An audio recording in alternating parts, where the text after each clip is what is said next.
नमो बुद्धाय, जय भीम, जय भारत, जय संविधान, जोहार साथियों। एक तरफ संसद के अंदर अमित शाह डॉक्टर बाबा साहेब अम्बेडकर का अपमान कर रहे हैं और दूसरी तरफ दिल्ली के पूर्व मुख्यमंत्री आम आदमी पार्टी के संयोजक ने एक आर्टिफिशियल इंटेलिजेंस से एक वीडियो बनवाया है जिसमें वो डॉक्टर बाबा साहेब अम्बेडकर के सामने खड़े होकर कह रहे हैं कि डॉक्टर बाबा साहेब अम्बेडकर मुझे शक्ति दीजिए, आशीर्वाद दीजिए ताकि मैं आपका अपमान और संविधान का अपमान करने वालों के खिलाफ संघर्ष कर सकूं।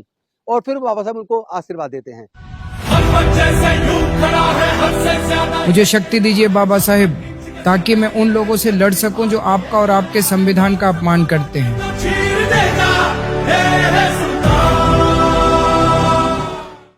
तो ये भी तो डॉक्टर बाबा साहेब अम्बेडकर का अपमान है कि आज से सही लगभग 2 साल पहले 5 अक्टूबर 2022 को जब 12,000 लोगों के साथ मैंने बौद्ध धर्म की दीक्षा ली थी और डॉक्टर बाबा साहेब अम्बेडकर की 22 प्रतिज्ञाएं दोहराई थी और भारतीय जनता पार्टी ने उसको एक बहुत बड़ा मुद्दा बनाया था, एक राजनीतिक मुद्दा बनाया था। गुजरात चुनाव के लिए भारतीय जनता पार्टी ने मुद्दा बनाया, लेकिन तब मेरे साथ आम आदमी पार्टी के मुखिया अरविंद केजरीवाल या कोई भी नेता मेरे साथ समर्थन में खड़ा नहीं हुआ। खड़ा होना तो दूर की बात है, एक ट्वीट तक नहीं किया। तो आप अगर डॉक्टर बाबा साहेब अम्बेडकर को सम्मान करना चाहते हैं तो कम से कम एक ट्वीट के माध्यम से ही मेरा साथ ही दे देते।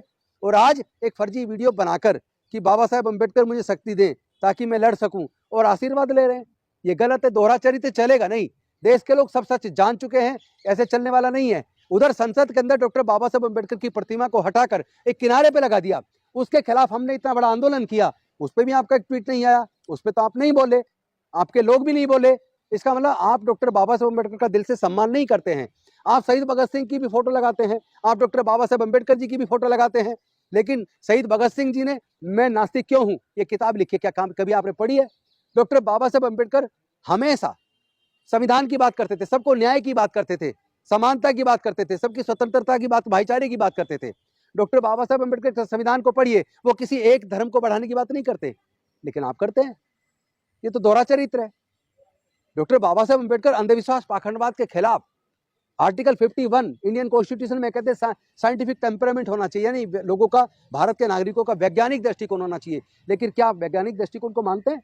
ना आप शहीद भगत सिंह जी को मानते हैं, ना उनकी विचारधारा को मानते हैं, ना आप डॉक्टर बाबा साहेब अम्बेडकर को मानते हैं, ना उनकी विचारधारा को मानते हैं। क्योंकि आप ही के इंजीनियरिंग कॉलेज, लॉ कॉलेज और IP university, doctor Ambedkar university की आप जाके पढ़ाई की फीस देखिए। एक बच्चे की पढ़ाई का, इंजीनियरिंग का, लॉ का खर्चा 15 लाख से 20 लाख रुपया है। क्या दलित, पिछड़े, आदिवासी, गरीब तो छोड़ो, तमाम जनरल कैटेगरी के भी 75% लोग क्या 15-20 लाख का खर्च करके अपने बच्चों को पढ़ा पाएंगे? क्या उनकी पढ़ाई की व्यवस्था तो कर दो। यही तो मैं आपसे मांगता था कि गरीब बच्चों की पढ़ाई की व्यवस्था कर दो। आप 12वीं तक की बात करते हैं, 12वीं से ऊपर पढ़ने वाले बच्चों की भी तो बात कीजिए। आपके यहाँ कोई स्कॉलरशिप 12वीं के बाद के लिए नहीं है, पहली 8वीं तक के लिए नहीं है। जय भी मुख्यमंत्री प्रतिभा विकास योजना बंद पड़ी है, जबकि आपने अब से 1-1.5 महीने पहले बाकायदा प्रेस कॉन्फ्रेंस करके कहा था कि मैं उसको चालू कर रहा हूँ। आज दिल्ली सरकार ने एक बहुत महत्वपूर्ण फैसला लिया है और मैं दिल्ली के दलित समाज के लिए, एसटी समाज के लिए, ओबीसी समाज के लिए, ईडब्ल्यूएस वालों के लिए एक बहुत अच्छी खुशखबरी लेके आया हूँ। दिल्ली में एक हमने 2017 में स्कीम चालू की थी, मुख्यमंत्री जय भीम योजना। लेकिन आज मुझे बेहद खुशी है पूरे दलित समाज को, ओबीसी समाज को, ईडब्ल्यूएस, हमारे गरीब भाइयों को बताते हुए कि आपके बच्चों के लिए आज दिल्ली सरकार ने इस स्कीम को दोबारा चालू कर दिया है। लेकिन नहीं हुई। मैं इंतजार कर रहा हूँ, कब करेंगे?